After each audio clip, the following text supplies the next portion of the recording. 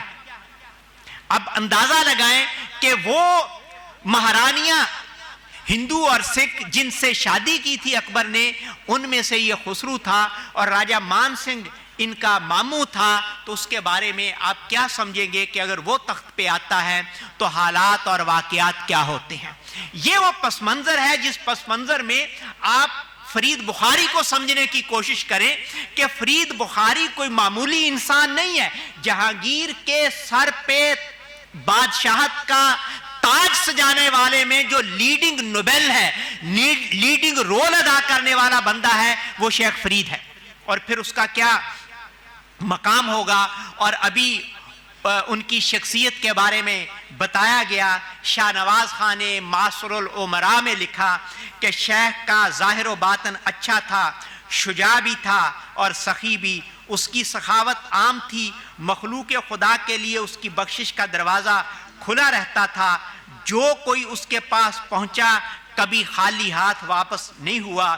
جب وہ دربار کو جاتا تو رستے میں درویشوں کو کوبائیں، کمبل، چادر اور جوتے تقسیم کرتے ہوئے جاتا. ریزگاری اشرفی اور یہ اس کے ہاتھ میں ہوتی تھی. اور دلچسپ واقعہ لکھا ہے شاہ نواز خان نے کہ ایک آدمی 7 مرتبہ آیا، خیرات دے دی اسے، اتنا سخی تھا. جب 8ویں مرتبہ آیا تو اسے روکا نہیں ہے، اس کے کان میں ایک بات کہی کہ تم 8ویں بار آئے ہو، باہر لوگ کھڑے تمہیں دیکھ رہے ہیں، تم سے پہلا مال بھی چھین نہ لیں، اس کا خیال رکھنا. اور 8ویں مرتبہ بھی اسے مال دے دیا. یہ اس قدر اس کی شخصیت تھی. اور بینی پرشاد ایک ہندو رائٹر ہے، اس نے اس کی کتاب کا ترجمہ تاریخ جہانگیر کے نام سے ہوا ہے. اس نے ایک ہندو نے شیخ فرید پہ تبصرہ کرتے ہوئے لکھا ہے، اس نے کئی مسجدیں، مسافر خانے، حمام اور بازار تعمیر کیے. اپنی کثیر دولت میں اس نے 1000 اشرفیاں چھوڑیں، لیکن اس کی خودداری اور مذہبی احتیاط پسندی کا یہ حال تھا کہ اس نے کبھی کسی چاپلوس یا گویے کو 1 پیسہ نہیں دیا. پیسے کا یہ قدرت نے دیا تو یہ استعمال تھا. میدان جنگ میں اسے شجاعت، دلیری، مردانگی، بے پناہ ہمت اور خطرہ سے دوچار ہونے میں بے باکی کا امتیاز حاصل تھا.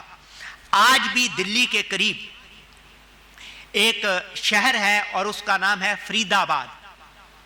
ہریانہ دلی یہاں کہیں درمیان میں. اور اس شہر کے بارے میں نے علی گڑھ یونیورسٹی کے ایک استاد سے معلومات لیں، ڈاکٹر ابو سفیان اصلاحی صاحب سے. تو ابو سفیان اصلاحی صاحب نے بتایا کہ یہ فرید آباد ہمارے انڈیا کا انڈسٹریل ہب ہے. صنعت کے اعتبار سے فرید آباد ایک نامور شہر ہے اور یہ فرید آباد شیخ فرید الدین نے بسایا تھا. یہ وہ انسان تھا. اور علی گڑھ کے یہ پروفیسر، ان کو تصوف سے اتنی دلچسپی نہیں ہے، لیکن ان کا جملہ جو انہوں نے مجھے واٹس ایپ میسج کے ذریعے بھیجا وہ میں آپ کے سامنے رکھنے لگا ہوں. اور پھر اندازہ آپ نے لگانا ہے کہ مجدد الفسانی رحمۃ اللہ علیہ ان کو 22 خط لکھے ہیں تو کیوں لکھتے تھے. ابھی ہم بعد میں دیکھیں گے دربار سے رابطے کی نوعیت کیا تھی اور ان درباریوں کو آپ فرماتے کیا تھے. یہ بندہ، اس بندے کی طاقت کا اندازہ لگائے، بندے کے اثر و رسوخ کا اندازہ لگائیں، بندے کی شخصیت کا اندازہ لگائیں اور پھر طے کریں کہ مکتوبات امام ربانی رحمۃ اللہ علیہ کے ذریعے جو انقلاب آیا وہ کیسا انقلاب تھا. وہ علی گڑھ کے استاد کہتے ہیں، ڈاکٹر ابو سفیان اصلاحی کا کہنا ہے، اس شہر سے آج بھی ایسی خوشبو آ رہی ہے جو تصوف کا پتہ دے رہی ہے. اور یہ شہر شیخ فرید بخاری نے، اور بہت ساری چیزیں، لیکن یہ شہر انہوں نے بسایا. شیخ فرید بخاری کے اجمالی شخصی تعارف سے یہ اندازہ لگایا جا سکتا ہے ایسے شخص سے رابطے کے کیا ثمرات ہو سکتے ہیں. اب اس بات کا جائزہ لینا ضروری ہے کہ حضرت مجدد علیہ رحمہ نے جو 22 مکاتیب ان کے نام لکھے ان کے اساسی مندرجات کیا تھے. ان کو جاننے کے لیے 2 اسلوب اختیار کروں گا. ایک تو جامعین مکاتیب کہ جن بزرگوں نے مکاتیب کو جمع کیا انہوں نے, آپ نے دیکھا ہوگا, ہر مکتوب کے نیچے ایک مختصر سا اس مکتوب کا خلاصہ دیا ہوا ہے. پورے مکاتیب میں مکتوب نمبر کے نیچے ایک مختصر سا خلاصہ دیا ہوا ہے. وہ خلاصہ بنیادی عنوانات ہیں, لیکن وہ عنوانات چونکہ بہت سارے مکاتیب میں کامن بھی ہیں, اس لیے یہ 2 طریقے اختیار کیے گئے. ایک تو وہ دیکھیں گے کہ وہ عنوانات کیا ہیں, اور پھر دیکھیں گے کہ اوورال 22 مکاتیب میں موضوعات کیا آئے ہیں. مکتوب 43, ان 22 مکتوبات میں پہلا مکتوب جو شیخ فرید کے نام لکھا گیا وہ یہ سارے دفتر اول میں ہیں. اس میں بیان کیا گیا ہے کہ توحید 2 قسم کی ہے, شہودی اور وجودی. مکتوب 44, اس میں نبی کریم صلی اللہ علیہ وسلم کی نعت اور آپ کی عظمت کا بیان ہے. مکتوب 45, یہ حضرت خواجہ خواجگان خواجہ باقی باللہ رحمت اللہ علیہ کے وصال پہ بطور تعزیت لکھا گیا. اور یہ ذہن میں رکھیے کہ خواجہ شیخ فرید الدین بنیادی طور پہ حضرت خواجہ باقی باللہ رحمت اللہ علیہ کے مرید تھے, اور خواجہ باقی باللہ رحمت اللہ علیہ کی خانقاہ کی جو ظاہری نگہداشت تھی اور انتظام تھا وہ اسی بندے کے ذمہ تھا جو جن کے نام حضرت مجدد نے خط لکھے ہیں. اور مکتوب 46 میں اللہ تعالی کا وجود, اس کی وحدت, یعنی جتنے عقائد ہیں وہ بدیہی ہیں. اور میں بعد میں اس پہ کچھ عرض کروں گا کہ اس مکتوب میں حضرت امام ربانی رحمت اللہ علیہ نے اس بات کو واضح کیا کہ استدلال کا دائرہ بہت تنگ ہے. آپ دلیلیں دیتے جاتے رہیں گے, دلیلیں دیتے جائیں گے تو ممکن نہیں ہے کوئی مطمئن ہو سکے جب تک وہ یقین پیدا نہ ہو جائے جو صوفیہ کے در پہ آ کے پیدا ہوتا ہے. اس یقین کے بغیر استدلال کا دائرہ بہت تنگ ہے. اور دوسری بات حضرت امام ربانی نے یہ کہی کہ یہ توحید رسالت یہ بدیہیات میں سے ہے, اور بدیہیات ان چیزوں کو کہتے ہیں جن کے لیے کسی دلیل کی ضرورت نہ ہو. سورج نکلا ہے تو کوئی کہے کہ دلیل دیں, تو یہ سورج کی روشنی بدیہیات میں سے ہے. یہ سورج بدیہیات وہ چیزیں جن کے لیے کسی دلیل کے قائم کرنے کی ضرورت نہ ہو. جیسے سورج نکل آتا ہے تو وہ دن کی علامت ہے. اب دن کے ہونے پہ دلیل کوئی کہے تو وہ دلیل کوئی نہیں, یہ سورج نکلا ہوا ہے. 47 مکتوب میں آپ نے سابقہ زمانے کے بارے میں لکھا, حالات کیا تھے. 48 مکتوب نمبر میں علماء کرام اور طالبان علوم شریعت کی تعظیم اور عظمت پہ لکھا. 49 میں شریعت پہ عمل کے بارے میں. 50 میں دنیا کی مذمت. مکتوب 51 شریعت کو رواج دینے کی ترغیب. مکتوب 52 نفس امارہ کی مذمت. 53 علماء سو کا اختلاف دنیا کی تباہی کا باعث ہے. مکتوب 54 بدعتی کی صحبت سے بچنا ضروری ہے. بدعتی کی صحبت کا نقصان کیا ہوتا ہے, یہ ہمارے شیخ ہمارے پیر و مرشد امام ربانی رحمت اللہ علیہ کا نقطہ نظر ہے, اس پہ غور کرنا ہے ہمیں. آپ فرماتے ہیں کہ بدعتی کی صحبت کا نقصان جو ہے وہ کافر کی صحبت سے بھی زیادہ ہے. بدعتی کی صحبت کا نقصان کافر کی صحبت سے بھی زیادہ ہے. اور پھر آپ نے فرمایا کہ بدعتیوں میں سے سب سے خطرناک بدعتی فرقہ وہ ہے جو صحابہ اکرام کو برا بھلا کہتا ہے. پھر مکتوب یہ 43 سے لے کے 54 تک یہ مسلسل مکتوب تھے جو شیخ فرید کے نام ہے. اس کے بعد مکتوب 63 آپ کے نام ہے. اس میں اس نقطہ نظر کو بیان کیا گیا ہے کہ انبیاء کرام علیہم السلام اصولوں میں متفق تھے. اور مکتوب 64 میں جسمانی و روحانی لذت اور رنجو غم کے برداشت کی ترغیب ہے۔ مکتوب پھر 103 جو شیخ فرید کے نام ہے، اس میں یہ لکھا ہے کہ سرہند میں قاضی کی ضرورت ہے، جو دین کے فیصلے ہیں اور دینی معاملات ہیں ان کو دیکھنے کے لیے قاضی کی ضرورت ہے، اور آپ فرماتے ہیں کہ یہاں ایک قاضی مقرر کیا جائے، اور بعد میں ایک قاضی مقرر ہوا، سرہند میں قاضی مقرر ہوا، اور وہ قاضی، اس کا ذکر مقامات معصومی میں کیا گیا، وہ آپ کے بھتیجے تھے، عبد القادر ان کا نام تھا، تو ان کو بعد میں قاضی مقرر کیا گیا۔ پھر اطاعت رسول عین اطاعت الہی ہے، یہ مکتوب 152 میں۔ مکتوب 163 میں اسلام اور کفر کے حوالے سے کہا کہ یہ ایک دوسرے کی ضد ہیں، اور اصول بیان کیا ہے یہاں کہ دو ضدوں کا اکٹھا ہونا محال ہے۔ یہ اصول ہے کہ ایک چیز کے بارے میں کہیں یہ کڑوی بھی ہے اور میٹھی بھی ہے، یہ دو مختلف چیزیں ہیں، متضاد چیزیں ہیں، دو متضاد چیزیں کبھی ایک جگہ جمع نہیں ہوتی۔ اسلام اور کفر یہ متضاد ہیں، یہ کبھی ایک جگہ جمع نہیں ہو سکتے۔ 193 مکتوب میں اہل سنت کی آراء کے مطابق آراء کو، عقائد کو درست کرنے کا بیان ہے۔ 213 میں پھر عقائد اہل سنت کی پیروی کے بارے میں کہا گیا۔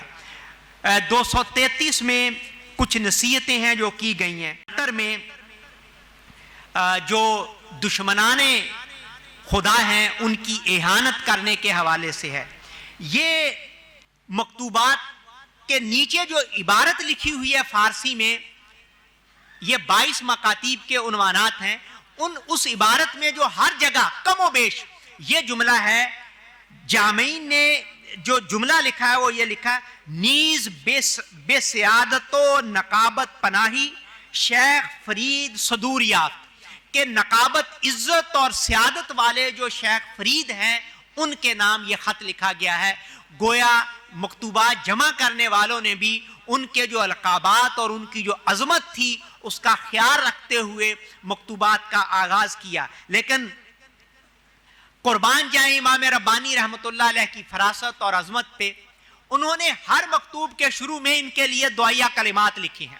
جب مکتوب شروع ہوتا ہے تو کوئی نہ کوئی ایسا دعائیہ کلمات لکھتے ہیں جو اس مضمون کے مطابق ہوتا ہے جو اس مکتوب کے اندر بیان ہوا ہے، اور اسی طرح اس مکتوب کے اینڈ پہ کوئی نہ کوئی دعائیہ کلمات لکھتے ہیں جو ظاہر کرتا ہے کہ اب آپ دعا کر رہے ہیں کہ اللہ تعالیٰ میں نے جو کہا ہے اس کو کرنے کی شیخ فرید کو توفیق عطا فرمائے۔ گویا شیخ کے فرائض میں اس بات کو شامل کر دیا گیا ہے کہ جب وہ کسی کے ذمہ کوئی کام لگاتا ہے تو پھر اسے دعاؤں میں بھی یاد رکھتا ہے، اور اللہ تعالیٰ کی توفیق پھر اس کے شامل حال رہتی ہے۔ اب اس بات کو تھوڑا سا ہمیں دیکھ لینا چاہیے کہ کیا اس رابطے کا مقصد کوئی ذاتی مقصد حاصل کرنا تھا؟ حضرت امام ربانی نے اس بات کو لکھا ہے کہ مجھے پتا ہے کہ آپ بادشاہ کے قریب ہیں، لیکن یاد رکھیے میں تم سے رابطہ کر رہا ہوں، تو اس رابطے کا مقصد ترویج و اشاعت شریعت ہے۔ اور آپ پورے مکاتیب کے 22 مکاتیب کا جائزہ لے لیں، کہیں کسی جگہ مجدد صاحب نے کہیں اپنے کام کے لیے نہیں کہا کہ مجھے بھی بادشاہ مانگ رہا ہے۔ انہی مکاتیب میں بادشاہ مانگ رہا ہے کہ 4 ایسے علماء دیے جائیں جو بادشاہ کو دین کا رستہ دکھا سکیں۔ شیخ فرید کی کوشش تھی پیچھے، شیخ فرید نے وعدہ لیا ہوا تھا، تو اب بادشاہ کہہ رہا ہے علماء لے کے آؤ۔ شیخ فرید نے رابطہ کیا حضرت امام ربانی سے، تو حضرت امام ربانی رحمۃ اللہ علیہ نے جو بات ارشاد فرمائی، جو آج سے 1000 سال پہلے سچ تھی، وہ آج بھی سچ ہے۔ حضرت امام ربانی رحمۃ اللہ علیہ نے ارشاد فرمایا کہ 4 علماء نہ لے کے جاؤ۔ پچھلے دور میں جو دین پہ آفت آئی، بربادی آئی، علماء کی وجہ سے آئی، اور انہی مکتوبات میں آپ نے یہ جملہ لکھا ہے کہ افضل ترین بھی عالم ہیں اور بدترین بھی عالم ہیں. شیخ فرید کو کہتے ہیں کہ چار نہ بھیجو. پچھلے زمانے میں جو آفت آئی تھی وہ علماء کی وجہ سے آئی تھی. اور علماء کرتے کیا تھے؟ بادشاہ چاہتا تھا، اکبر چاہتا تھا کہ میں دین کی باتیں سیکھوں، تو ہوتا کیا تھا؟ وہ علماء کی مجلس، ایک عالم کہتا یہ چیز حلال ہے تو دوسرا بادشاہ کے قرب کے لیے کہتا حرام ہے، اس پہ دلائل دینے شروع کر دیتا. کرتے کرتے بادشاہ کے ذہن میں یہ آ گیا کہ یہ جو پچھلے لوگ تھے ان سے تو میں اچھا ہوں کہ میں فیصلہ کر سکتا ہوں، پچھلے تو فیصلہ ہی نہیں کر سکے کہ کیا ٹھیک ہے کیا غلط ہے. جس کے نتیجے میں یہ نوبت آ گئی کہ بادشاہ نے ایک پیرل نیا سیٹ اپ جو ہے وہ اسٹیبلش کرنا شروع کر دیا یا کر لیا. یہ جو دین پہ بربادی اور غربت آئی تھی علماء کی وجہ سے آئی تھی. حضرت امام ربانی رحمۃ اللہ علیہ نے لکھا کہ 4 علماء کی ضرورت نہیں، ایک عالم کافی ہے. اور اس عالم کی خصوصیت کیا ہے؟ صرف ایک. آپ نے فرمایا 4 نہیں، ایک کافی ہے اور وہ عالم آخرت ہو. ایک لفظ میں اور ایک جملے میں وہ پوری تاریخ بھی بیان کر دی اور عالم دین کے مقاصد اور عالم دین کا نقطہ نظر بھی بیان کر دیا. انہوں نے کہا 4 کی ضرورت نہیں ہے، ایک بھیج دو جو عالم آخرت ہو. گویا ابو الفضل اور فیضی فارسی زبان والے ان کی فارسی نثر نظم کو فارسی ادب کے شاہکار کے طور پہ پڑھتے ہیں. ان بھائیوں نے تفسیر لکھی، سب کچھ کیا، لیکن علم کی معلومات جو ہیں وہ کافی نہیں ہوتی جب تک یہ معلومات آخرت کے خوف کو اپنے اندر سمو کر لوگوں تک پہنچانے کا ذریعہ نہ بن جائیں. جب تک معلومات واردات قلبی بن کے لوگوں تک نہیں پہنچتی وہ نقصان پہنچاتی ہیں. علم جب تک نفع بخشی کا لبادہ اپنے اوپر لے کے انسانوں تک نہیں جاتا وہ ضرر رسانی کا کام کرتا ہے. حضرت امام ربانی نے اس وقت بھی نہیں فرمایا کہ ایک عالم اور وہ مجھے بھی لے جائیں. اس وقت بھی یہ ارشاد نہیں فرمایا. جس کا غلام اور خادم شیخ فرید جہانگیر کے دربار میں ہو اس شیخ کو کیا ضرورت تھی کہ دربار میں خود جائے. لیکن اس شیخ نے ایک لمحے کے لیے بھی کبھی شیخ فرید کو شریعت کی ترویج اور اشاعت پہ ابھارنے کے لیے کبھی بھی نہیں چھوڑا. ہر وقت اور ہر لمحہ وہ دعوت کے اصول کیا تھے وہ بھی میں آگے ذکر کروں گا. اب ایک جگہ آپ فرماتے ہیں کہ میں کیوں تم سے بار بار رابطہ کر رہا ہوں؟ فرمایا این حقیر بے ارادہ اظہار امثال این در تائید و ترویج شریعت حقہ متوجہ خدمت ایشا است. یہ مقصد ہے. اور جتنے مشائخ مجددیہ نے بعد میں بھی اورنگزیب تک ان کے مکاتیب آپ پڑھ لیں تو آپ کو نظر آئے گا کہ ہر شیخ کے مکاتیب میں یہ بات موجود ہے کہ ہمارا مقصد صرف اور صرف ترویج اور دین کی اشاعت ہے. اس کے بعد وہ عنوانات ہیں جو ان مکاتیب سے نکلتے ہیں. اس میں عقائد، اتباع و اطاعت، فضائل النبی، عبادات سے رغبت، تصوف کے نظری مباحث، تصوف کے عملی مباحث، مطالعہ کتب کی ترغیب، عصر مجدد کے سماجی، دینی اور سیاسی احوال، کفار کے ساتھ سلوک، اطاعت و اتباع، نبی کریم صلی اللہ علیہ وسلم کے فضائل، عبادات، تصوف کے نظری مباحث، تصوف کے عملی مباحث. شفاعت حسنہ سے مراد مختلف لوگوں کی سفارش کی ہے کہ یہ نیک آدمی ہے، یہ عالم آدمی ہے، یہ کسی مشکل میں گرفتار ہو گیا، اس کی مدد کر دیں. یہ مکاتیب میں کچھ میں آپ کو، لیکن وہاں بھی کہیں اپنے لیے